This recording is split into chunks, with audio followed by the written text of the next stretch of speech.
sommes ici sur le stand de PGM. Est-ce que vous pourriez vous présenter? Bonjour, François Brion, PGM Précision. Donc, on fabrique et on commercialise des fusils de tir d'élite pour les forces françaises et les forces amies, bien sûr. D'accord. On ne peut pas se permettre aujourd'hui de vendre qu'en France pour le développement de la société.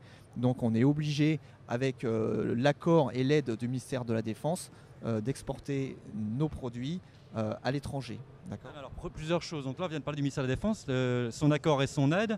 En quoi le ministère de la Défense est un acteur qui est une aide pour vous? On a une direction internationale au niveau de la DGA qui peut nous mettre en rapport avec des pays étrangers qui sont intéressés par nos matériels.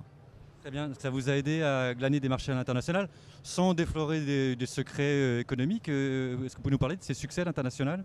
On ne va pas parler des zones, mais effectivement, ça peut nous aider via les ambassades et les attachés de défense, les attachés de sécurité intérieure, ou pas. C'est-à-dire que nous, on peut très bien démarcher des pays, d'accord, qui sont intéressés, qui nous contactent directement, ou alors que nous, on contacte via nos réseaux, d'accord, pour exporter nos produits.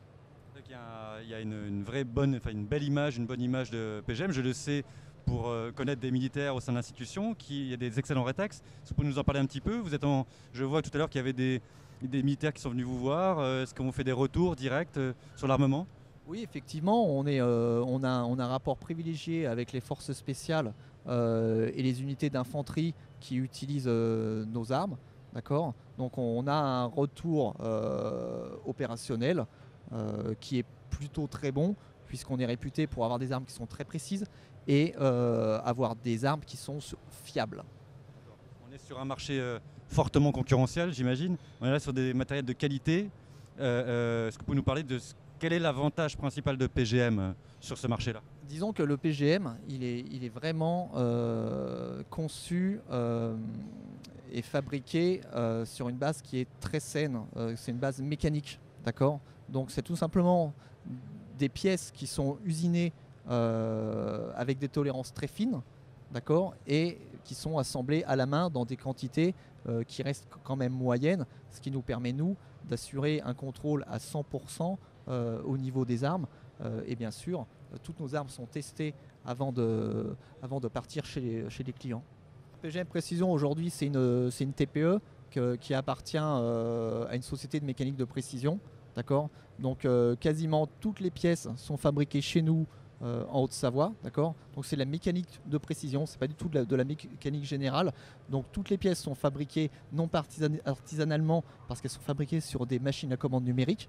D'accord. Donc il y a très peu d'ajustements à la main au niveau de l'arme, et c'est ce qui permet d'assurer une interchangeabilité totale de nos pièces. Ça veut dire que sur un théâtre d'opération ou directement chez le client, voilà, il y a une pièce qui est cassée, qui est endommagée, on la remplace et on ne se pose pas la question de est-ce que ça va marcher ou pas. PGM Précision, c'est 3 personnes à temps complet, d'accord, sachant qu'on ne fabrique pas.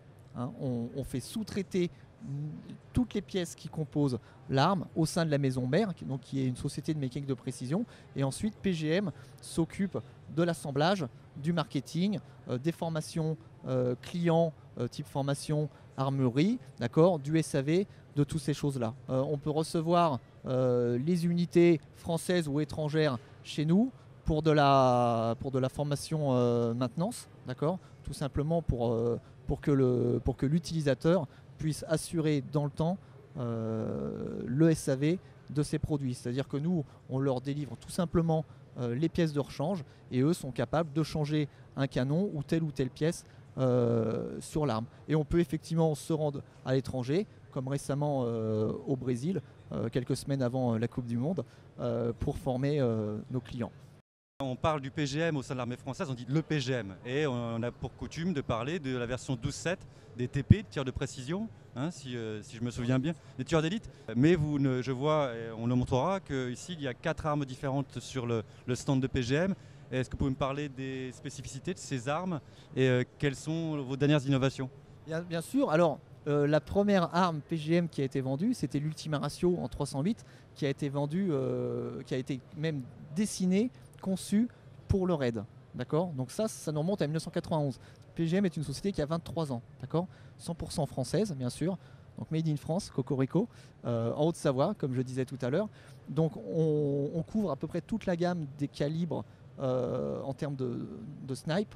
7,62 qui est le 308, le 338 l'Apa Magnum et enfin le 12,799 qui est plus réservé à l'antimatériel avec des distances qui avoisinent les 2 km.